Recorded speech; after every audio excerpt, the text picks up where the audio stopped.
The Odyssey movie debate is still going very strong, so we decided to bring our instant classics listeners an episode from our Exploring the Odyssey book club, which we recorded back in the spring before the movie had been released. It's an interview we did with Emily Wilson, who's one of the most recent translators of the Odyssey, whose surprisingly sharp critique of the movie in the London Review of Books, and it was picked up absolutely everywhere, has in turn provoked huge debate. We discussed with her the basics of why she decided to translate the Odyssey, how she did it, and how long it took her, as well as some really interesting nitty-gritty stuff about her approach to transforming an ancient Greek epic into English verse, and why not being boring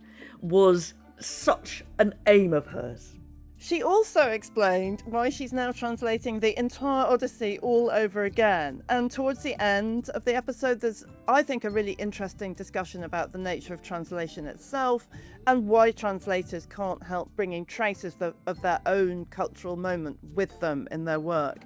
We really hope you like it, and if you do, please consider joining our book club, Exploring the Odyssey. Either way, listen on. Emily, we're super delighted to welcome you to our Odyssey Book Club, where we've been reading the poem slowly for many months now, and we're now just over the halfway mark, and so excited to have you on and to ask you some burning questions about why and how you tackled this epic task of translation. Yeah, welcome, Emily.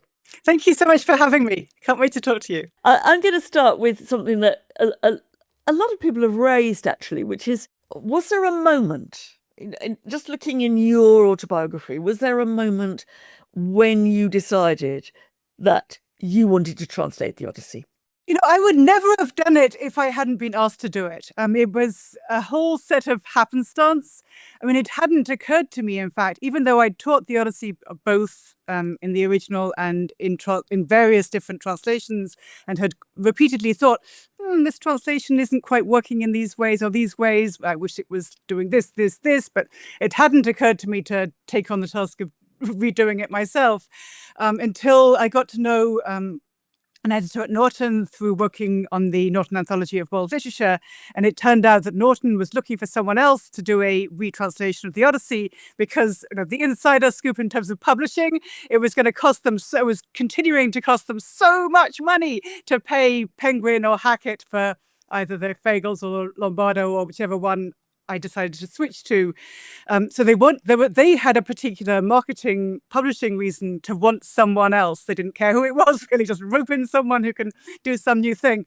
And so I talked to this editor and I thought, okay, they want that, but that doesn't mean that there's actually a reason either for the world to need another English translation of this poem that already has, over 70 complete English translations of this poem already exist. Maybe many of them are totally fine.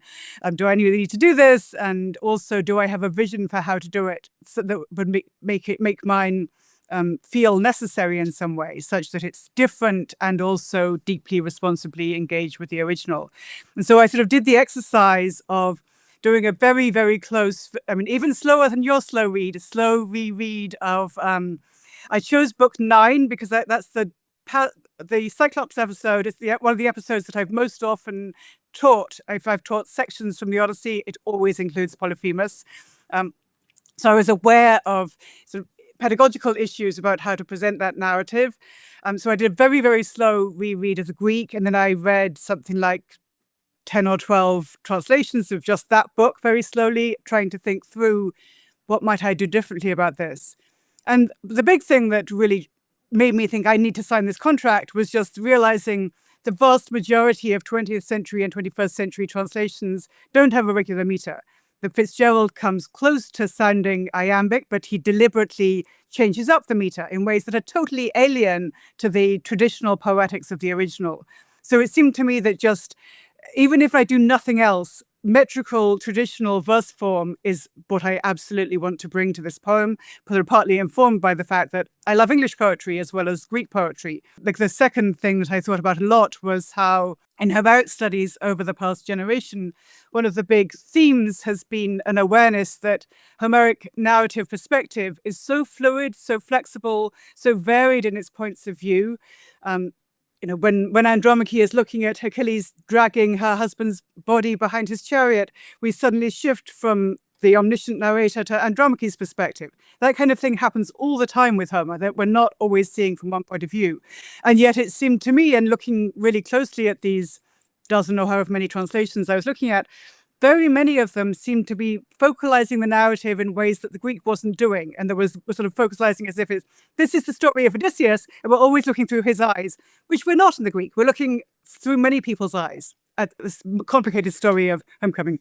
I mean, I think that's really interesting because one of the things that we've been talking about a lot over the last few months is the kind of sophistication of that multifocality, the different perspectives, and in a sense how, in a way, how gobsmacking it is that this kind of very early composition is as complicated and as shifting and as, fragile and exciting in its different viewpoints, as any bit of postmodernism. And it's something I think that we've been enjoying. The slow read through your translation has really helped us bring that out of the poem, because I think you're right that you tend to want it to be a particularly focalized single person story, and that's what you don't get. And it's very exciting, I think, and to be able to explore it in a way that doesn't make it a kind of an easy narrative, because it's a difficult and shifting narrative, and we've been enjoying and puzzling about that quite a lot.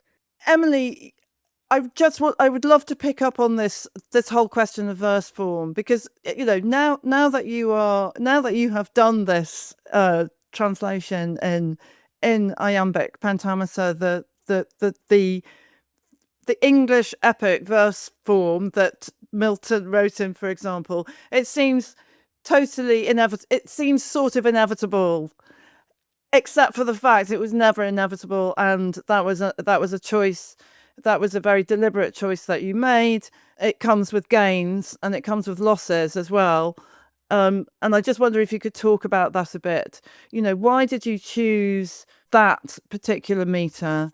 And the reason I say it comes with losses, it's not at all to undermine the amazing quality of your translation that we love, but we know that it's actually a shorter line than the Homeric line, and so you had your work cut out to, as it were, try and squeeze the material of the longer hexameter line that we did an episode on, the meter of Homer, into an English epic form. Can you talk about like making those decisions and how you feel about them now? Because he took a slightly different view in the subsequent translation you did of the Iliad. I did a lot of experimentation with whether I felt I could use some version of an English hexameter, which of course is French Alexandrines are a thing. They're not a thing in the Anglophone tradition. I felt every time I tried, either with some kind of a dactylic hexameter line, which Rodney Merrill published these, I think, completely unreadable but virtuosic translations, which use an English version of dactylic hexameter.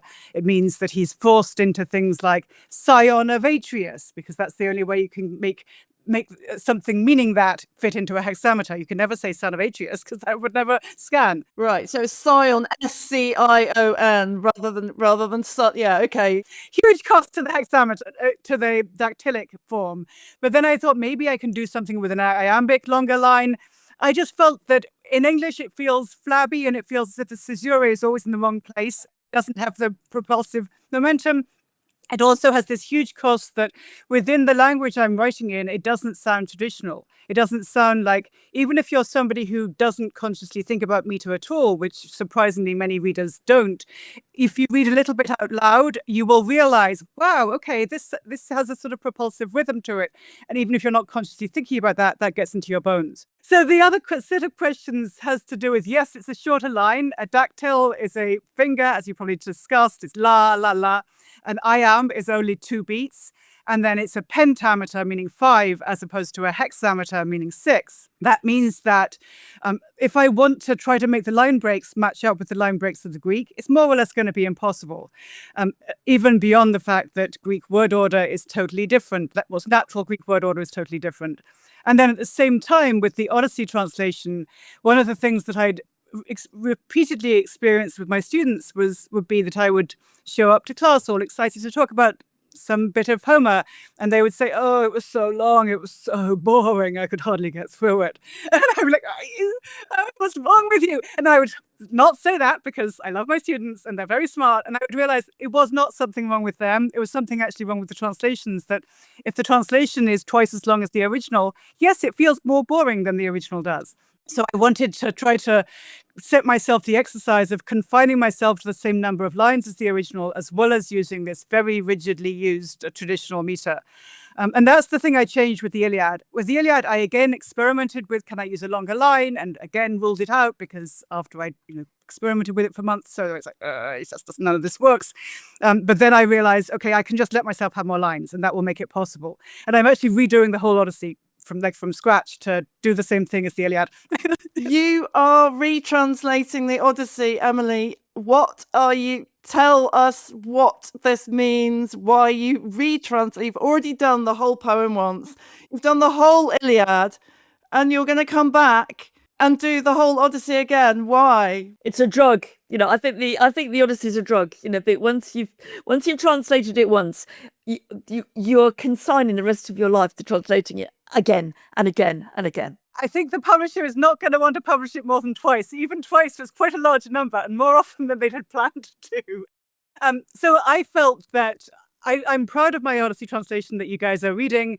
I think there are lots of good things about the kinds of compression and choices that I was forced into by the combination of traditional verse form, regular meter, with the line for line constraint. But it also meant that there was this very high premium on monosyllabic words whenever possible, because I'm saving myself so many syllables. And I felt there's a cost in not being able to use as many polysyllabic words as I would otherwise do.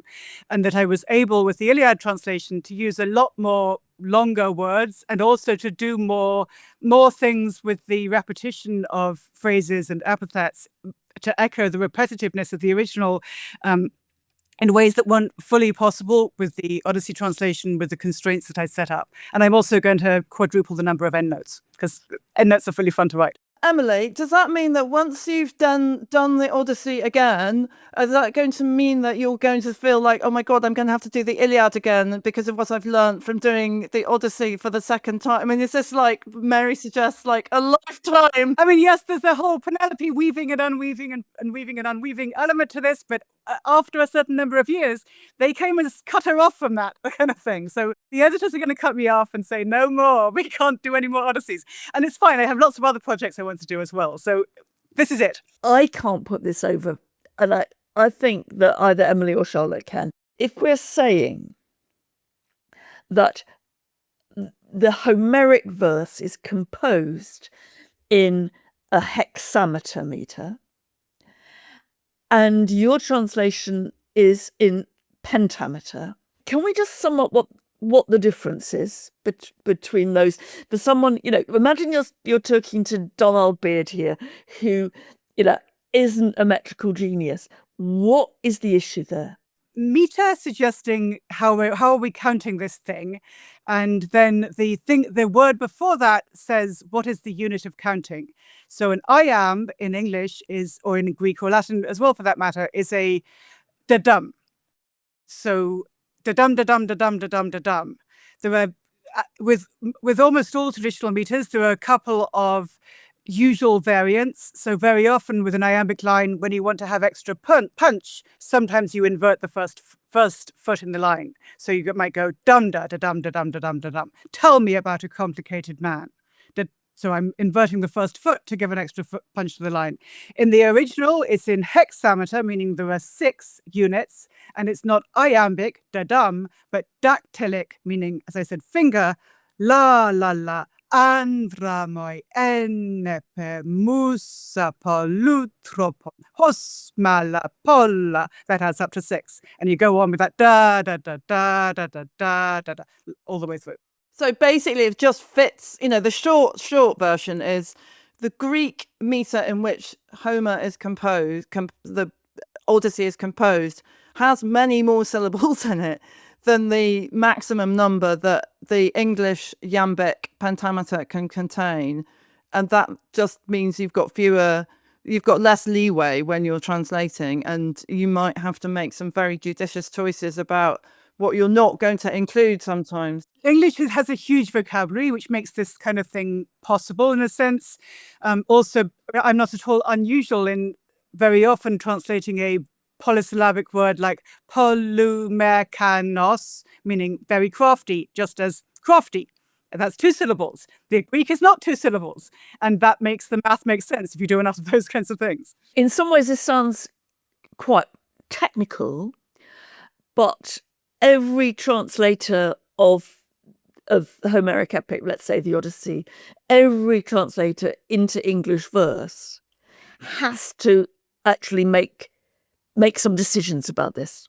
That they have to make a decision about the relationship between the Homeric verse form and the English verse form, and the pluses and minuses, and that when you're starting out, you can't start translating until you've really got that sense of the verse form in your head, or you made a decision about it.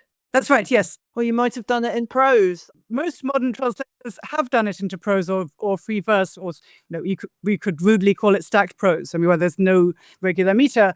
I wasn't going to do it at all if I was going to do that, because there were already dozens of those out there. It just didn't seem like it was worth it to add to that pile of, there were plenty of respectable prose or prose-like translations out there.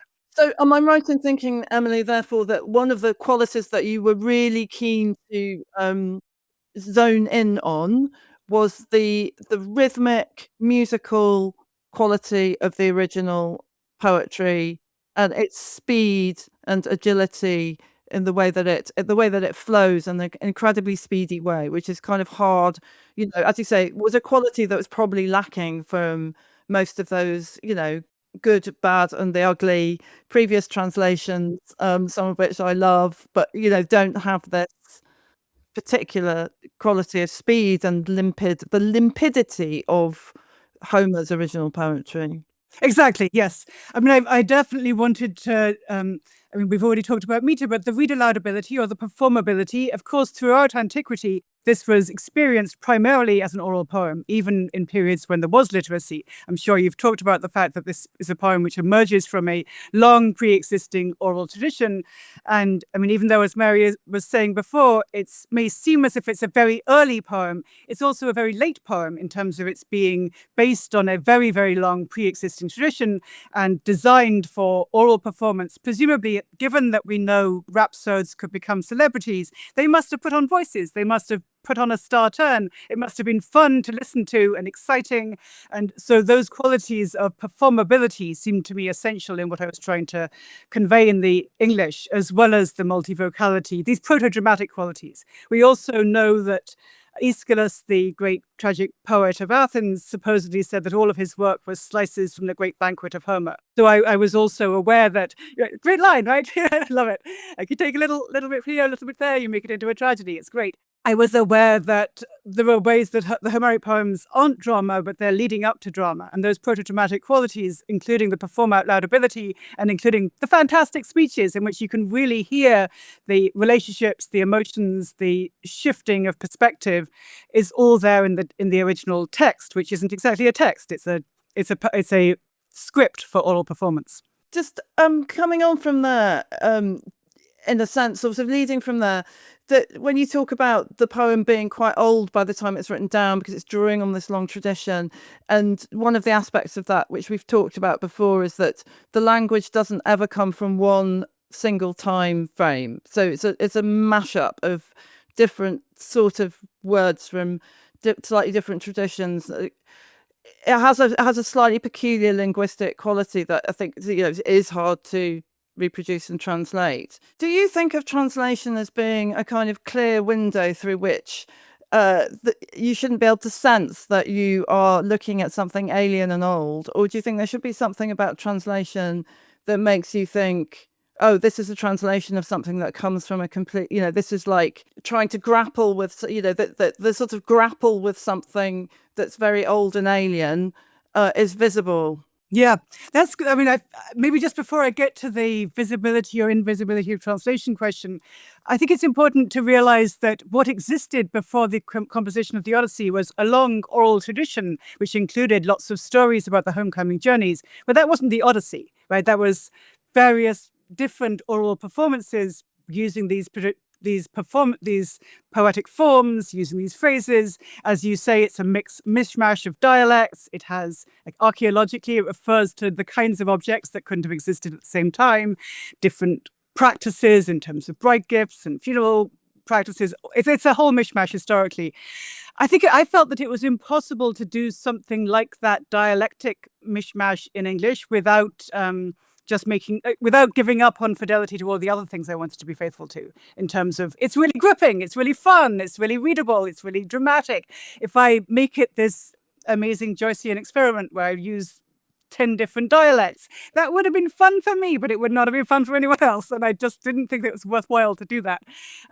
So within the field of translation studies as an academic discipline, one of the big themes of the past generation has been about the idea that we as readers should be taking more notice of translation, put the translator's name on the cover, even if it's not a canonical text. But then also that translators themselves should shift their practices rather than pretend that you're composing a work originally composed by you. Instead, make sure that the reader is noticing the translation as a translation.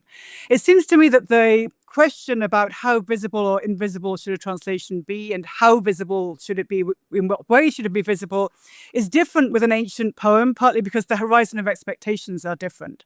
Right? A reader picking up a translation of the Odyssey is very likely to think, okay, this is going to be so boring because it's really old and it's going to be a slog to get through it, and it's hardly going to be written in anything like English, but I've got to read it because otherwise I'm not going to get my college credit, or I'm not going to be I'm going to be the person who has to admit at the party that I'd never read that thing. And that's a particular set of expectations which are actually stereotypical and don't really conform to the specific experience of what is Homer like and how is Homer different from Hesiod. So it seemed to me that if I want to convey something about, as you were saying, the limpidity, the grippingness, the dramaticness of Homer, maybe I have to give up on some kinds of visibility to get to others, and that I can get to a kind of visibility about, actually, this is way more exciting than you thought, and this is different from what you thought. And as Mary was saying, it's also more narratively sophisticated than you expected. And it might be that you've been reading lulled along by the narrative pace for a while before you realize, whoa, this is a really weird world and people do really weird things here. And okay, maybe I need to go back and read the introduction or listen to that podcast about Xenia, because hospitality seems to be a big thing in this poem. And those kinds of things where I want the reader sometimes to be startled, but not necessarily, if you're startled all the time, then you kind of get bored of being startled. If we're thinking about, your day-to-day practice as a translator, I mean, I can see that, as we said,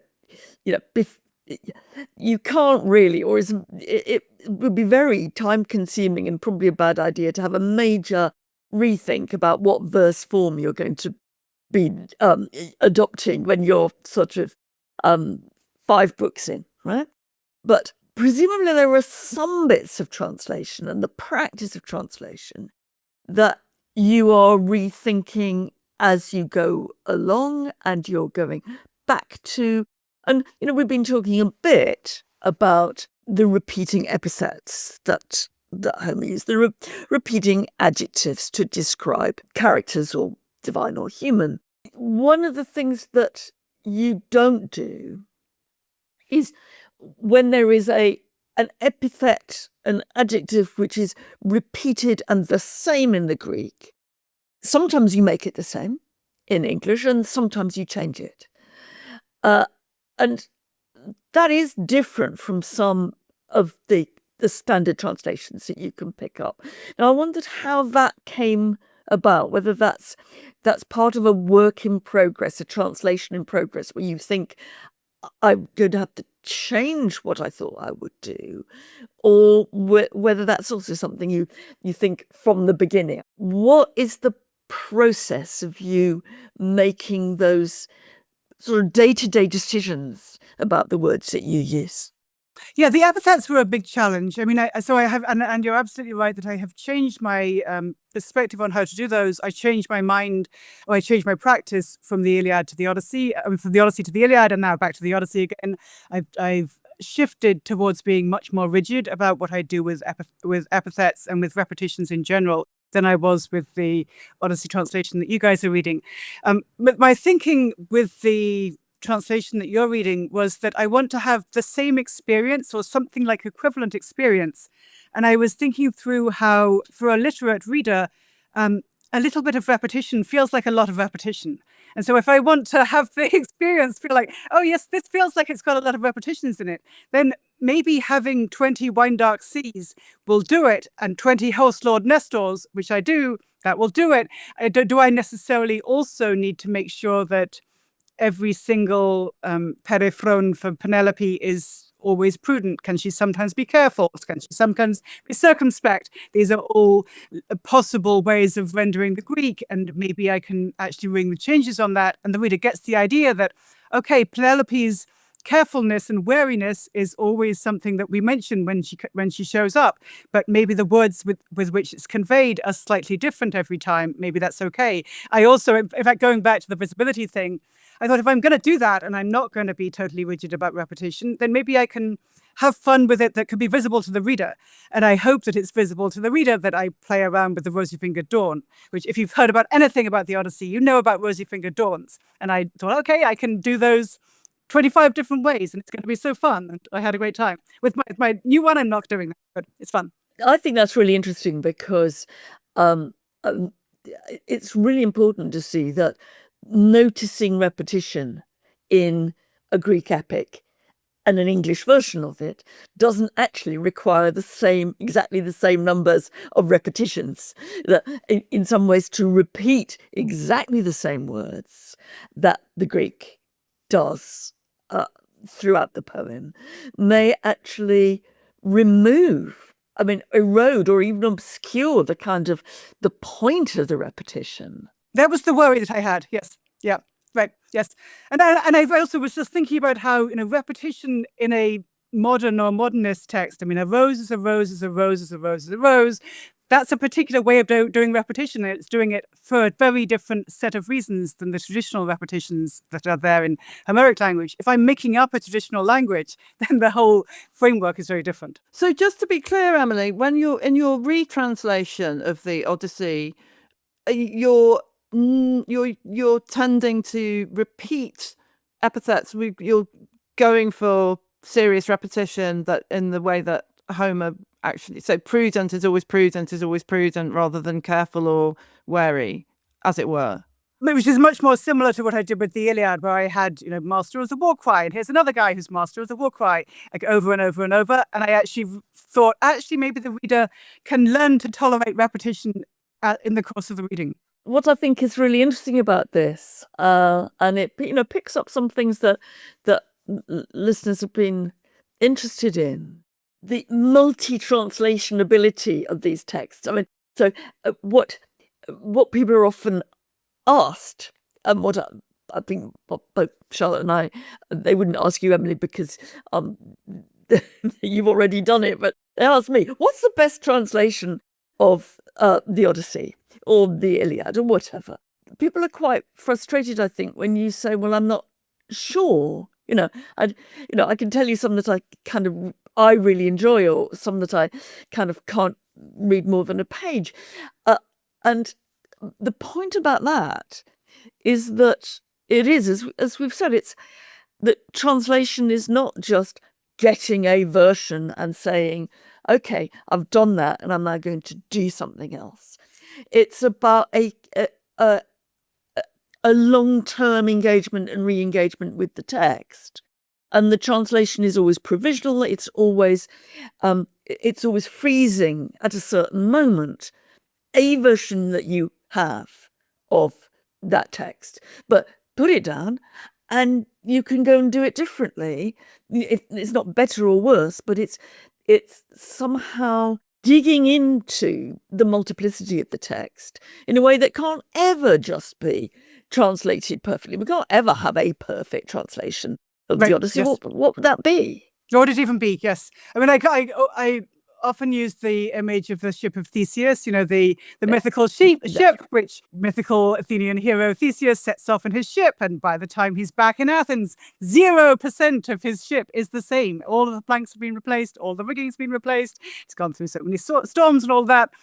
None of the words in my translation or any of the translations are the same as the Greek. It's totally non-identical. And yet there's a kind of equivalence. But there are multiple kinds of equivalences, just as there can be, you could do dozens of performances of Hamlet. And it's not like one of them got the play right. There's several ways to get the play right? And several ways to perform a song or a piece of music. When we think about staging, we really accept that. We think that each performance of Hamlet is going to be different. And in fact, that's the point of multiple performances, that you do it differently. And yet with translation, with written translation, we don't give the translator that sort of sense of freedom, I think. Yes, the sort of sense of why do we need another translation of X, Y, and Z is often sort of rhetorically asked, isn't it? But I think you're absolutely right, Mary. As you said, it's such a contingent. It's such a contingent act translating, and it will be the translation that makes sense to the translator that day and to the reader that day. I mean, for something like this, it can't just be one day. It's got to be, it takes several days to do the whole thing, in fact. And it needs to be coherent with itself, too. So that's also another, it's not just, what do I dash off today? It's a lot, not so. No, but I don't mean that. I mean that there's a kind of moment in time thing about the way the reader, the translator and the original text kind of come into contact. And that's kind of incredibly contingent. I mean, I would want to emphasize that it's not, we use these artistic performance kinds of analogies. Of course, it's very difficult to talk about translation without using metaphor, but it seems to me also important to put it in the context of other interpretive work. I mean, you don't say, oh, why is that person published a book about the Holocaust? There already are books about the Holocaust. And I say, no, there might still be things to say that haven't been said. And it's a work of reinterpretation as well as of reimagination. And it seems to me that it's partly because we have this idea about, especially with ancient languages, that what happens in the introductory level classroom is quote unquote translating, where before you can actually read fluently in these languages, you're told, oh, what I want you to do is translate that, as if you're solving a crossword puzzle. And that's actually not what my dearly departed predecessors like Richmond, Lattimore and Robert Fagles and Robert Fitzgerald, I'm not like grading them saying, okay, I'm going to give him an A and I'm going to give him a B- because that line wasn't very good. It's actually about, they're all perfectly qualified to read the Greek. It's not about can you read the Greek? It's about how did you reimagine it and reinterpret it? And in what ways, what elements of the original are you being responsible to? Can I ask you a very naive question then? How long did it take you to translate the Odyssey? Now, I know that one answer is it took me a lifetime. That the translation is about having read it for a long time and rethought about it. So, in a sense, this is a lifetime's work. But from the moment when you said, all right, Norton, I'll do your translation of the Odyssey. I think, I've seen that's quite interesting, actually, and good editors are often very good at seeing what the authors themselves don't see, which is who would be good at doing this literary job. And they, and you saw that they got it right. How long was it between saying, yeah, okay, I'll do it, and sending off the finished manuscript? It was 5 years. I had a 5-year contract, and I think I had 6, maybe it was 5.5 years, something like that. And it was 6 years for the Iliad.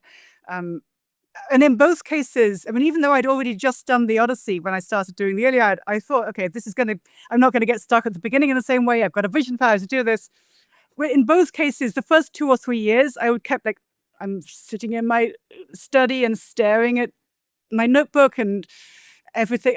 I've done 20 drafts and none of them are any good. And I don't think I'm ever going to be able to do this. And so in both cases, I felt really, really stuck, and it was extremely slow for the first 2 or 3 years. And then I realized, oh, actually, this draft didn't suck nearly as bad, and I can keep going with this. And then luckily, I managed to sort of pull it together such that the draft I had by the end of 5 years seemed like it was all right. But it was a lot of going through many, many, many, many different drafts over the course of the 5 years, especially of the books I did earliest on. And are there any gains now that you're on, number 3 of your epic translation projects, coming back to the Odyssey? Is there any gain? Is it going faster, or do you have the same struggles every time? Of course, I don't always know what I'm going to do with a particular line or passage or phrase. Obviously, that's part of if it wasn't difficult, it wouldn't be fun. But I'm not stuck in that way. I know what I'm doing now. And when is that going to see the light of day? Do you know? I know that the publishers, for obvious publishing reasons, would like it to be a decade after the first one, because that's a good round publishing number, and they can sell it as the decade anniversary box set. I suspect that it will probably be 11 years after, because I think it's going to take me a little bit longer. That's okay. They can just find some other marketing ploy. And Emily, this is a very important question. Sir Christopher Nolan is making a movie of the Odyssey, and we're very intrigued, excited, waiting to see what this is going to be like. And we know that the cast and, those involved have been reading your translation of the Odyssey. How is that for you? Have you had contact with them? Are you secretly kind of advising Christopher Nolan on his script? I know. Tell us, spill the beans. I've been told that what I should say is I'm afraid I'm not at liberty to disclose that. Have you signed an NDA? No, I have not even talked to him. He knows how to do movies. He doesn't need me to tell him how to make a movie. He's made lots of movies before. Also, it's not that he's not trying for the kind of, am I really getting it right about archaeological accuracy or narrative? I mean, it's not that he's very keen to make sure that everyone speaks in beautiful meter. That's not the kind of movie it's going to be. So he didn't need me, and that's okay. He gets enough of me by just reading the translation. So that's fine. I wish him very well with it. And I also am excited that it's coming out, because it's going to just spark so much more interest in the general public in Homer, and ideally ancient literature at large. There's going to be the Wuthering Heights effect, Yes, exactly. I mean, Wuthering Heights went into the Sunday Times bestseller list. Bronte's own Wuthering Heights. So we are really looking for, Homer getting up there too after this. Absolutely. And I have to say, if anyone asked me for my recommendation of what Odyssey and Iliad translations to get, I completely unhesitatingly always say yours, Emily, because as described, I think there are so many ways. No one would ever, I think least of all you, would ever claim that any translation was definitive, or that the act of translation was done, or that there won't be people who come after you and take a set of different decisions and translate those poems for their own moment in time. But all that being said, the speed, the agility, the beauty, the kind of scholarly attention, which is so important as well, are fantastic. I'd actually put it simpler, Charlotte, on the basis of what we've done, the discussions we've had. I mean, I agree with all of that, but the absolute bottom line is that Emily does this brilliantly. She ensures the Odyssey isn't boring, and that with a classic, with a classic in inverted commas, the sense of recapturing some kind of freshness within a traditional framework, so that you actually want to argue about it. I mean, I think, we've had fun arguing about things like Book 9 of the Odyssey and the Cyclops, and how you present the character of Odysseus versus the character of the Cyclops. We know that people in antiquity also argued about the moral values between the interloper Odysseus and the cannibalistic Cyclops. And what I think the problem about so many translations has been, and Emily's just doesn't do this, is that you don't see what there is to argue about. And the great thing about translation of the Odyssey that really works for me, even if I disagree with bits of it, is that it remains a piece of literature that I want to debate. Not that I want to sit under the shadow of it and admire it. I want to get my hands dirty with it. And I think that what Emily's translation does, we can all disagree and agree with, bits of its brilliance and bits of, places where we might say, I'd do that differently. But it makes you it makes you get messy with it, I think, and think, how do I think about this? And I think that's what a lot of translations on the market don't do. That's partly because they were written a long time ago, and perhaps in the 1890s people did feel that immediacy to them, but I don't. And I want to make sure that I think that this is something that matters, and that I might get kind of interested, intrigued, impressed, cross with. That's the freshness, I think. Good. I'm glad. Yes. I mean, it seems to me that just that sense of energy is crucial, and if it doesn't persuade the reader that this matters and you want to keep on listening or keep on reading, then this absolute crucial thing has been lost. And in some ways, I like the oldest English translations the most, because I think they have more of that energy than most of the 20th century ones do. I mean, I love Chapman. I love Chapman. Yes, we love Chapman. Yay, Chapman. Right? I mean, but that's partly because he could see the connections between his interests in Stoicism, his interests in court culture, his interests in revenge and dramas of revenge. There were real stakes for him in what does the Odyssey mean. And so if the translation doesn't persuade new listeners that there are real stakes in this poem, then there's something missing. Yeah, it matters. It matters. And it matters in a different way now from the way that it mattered in the 17th century. I mean, the ways that, we talked about how this is a poem from the archaic Greek period. That's a period of massive expansion of Greek speakers living all over the Mediterranean world, encountering people who are not Greek speakers, and also using all of this new technology, new to them, like iron and like writing. I mean, these new both information technology and physical technology. So the ways that we're living through this sort of massive increase of tech, both IT kinds of tech with AI and the internet, and also globalization. There are echoes of the archaic Greek world in the 21st century, which are different from what the stakes were, 100 or 300 years ago. So it seems to me that there's sort of energy of the Odyssey as a poem about Greek colonization and about Greek migration and Greek working with different kinds of cleverness and surviving through cleverness. Those stakes, I think you can see both. This is a very different way of framing those issues in this archaic Greek poem, and yet also there's this real resonance with where we are now in history. I love that idea that a translator might just inevitably, consciously or otherwise, hone in on certain energies in the poem, because those are the energies that speak to their own moment, and that actually you can read back previous translations and sense what they were attracted to, or what had stood out to them. And that's about the act of reading, isn't it? That's like a history of the act of reading. And so most of the time when I'm actually doing the work of the translation, I'm not thinking, oh, what did I read in the newspaper this morning? I mean, that's not at all what it's about. I'm thinking, what am I going to do with that line? And why isn't there an English word that means that's 3 syllables? I'm thinking about what am I going to do with this metaphor? And is there a way to convey it in English?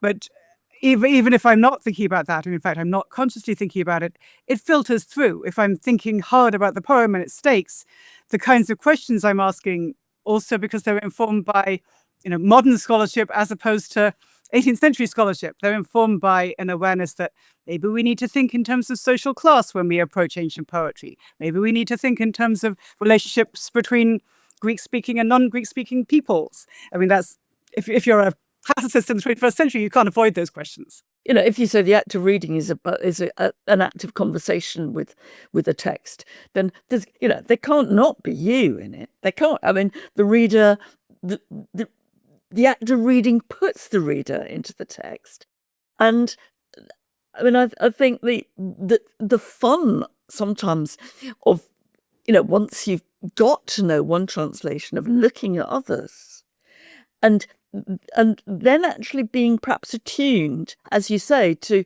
what the kind of different priorities were. If we're looking at an 18th century translation or whatever, that becomes in itself interesting, and one of the best ways of exploring the cultural depth of the Anglophone world over the last 300 years would be to do it through translations of the Odyssey. That if you looked hard, that's what you would find. And it wouldn't mean that Homer wasn't there. Homer's there all the time. But it's the reappropriation and the different reappropriations, all within what we might call an accurate translation, that becomes exciting. Right. And of course, what accurate means has changed. I mean, historically, that's been different in different cultural moments. Yeah, exactly. I mean, to me, it's very exciting that, when I was much younger, soon after I first got to know Charlotte, I did an MPhil in English, and I thought, okay, maybe I will actually do that project. And I thought for a while that was going to some version of what Mary just said. Maybe that's going to be my PhD. And I was always very interested in the history of reception of ancient literature, including translation, which is a huge piece of all of that. But it's exciting to me that I get to be part of the reception as well. I mean, as a practitioner, as well as a student of it, fellow of it.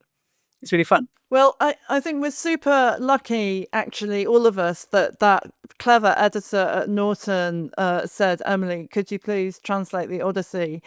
And I want to thank you so much, Emily, for coming and talking to us and to our fellow Odyssey Book Club members about your translation and all the kind of all the sort of intelligence and imagination and technical skill and time and imagination that goes into this extraordinary craft and art of translation. And it's, all your work on the poem is so illuminating. The essays and notes that come with your translation, I know, have been a huge help to us and to fellow readers of the Odyssey. So we wish you a lot of luck with this crazy retranslation of the Odyssey, and look forward to it immensely. And also congratulations with the new book of essays, which is Crossing the Wine Dark Sea, which is just on its way out very soon now. I'm speaking for all the listeners, the non-literary listeners like me, who say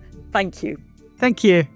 If you've got any thoughts, if you've got any ideas, anything you'd like us to do, contact us on instantclassicspod, all one word, at gmail.com. Or on our social media at Instant Classics Pod. Instant Classics Book Club will be back soon. And in the meantime, head to the main feed for more from Instant Classics. See you next time.